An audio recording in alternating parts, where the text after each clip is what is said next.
ప్రాతః స్మరణ. రోజంతా శుభం కలగాలని కోరుకుంటూ ఉదయాన్నే చేసే పవిత్ర ప్రార్థన.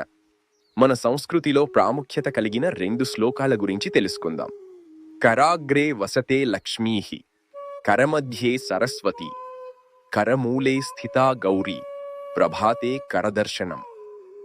మన వేలి చివరలో లక్ష్మీదేవి, అరచేతి మధ్యలో సరస్వతీదేవి మరియు మణికట్టు భాగంలో గౌరీదేవి కొలువయుంటారు. అందుకే ఉదయం నిద్ర లేవగానే మన అరచేతులను దర్శించడం వల్ల మనం చేసే పనులన్నీ దైవచింతనతో విజయవంతంగా సాగుతాయి.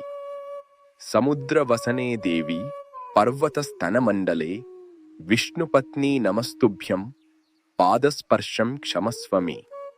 సముద్రాలనే వస్త్రాలుగా ధరించి పర్వతాలనే ఆభరణాలుగా గల ఓ భూమాత, విష్ణుమూర్తి ప్రియపత్ని, నీకు నమస్కారం. నీపై పాదం మోపుతున్నందుకు నన్ను క్షమించు తల్లి అని ప్రార్థిస్తూ భూమిని తాకి నమస్కరించడం మన సంప్రదాయం.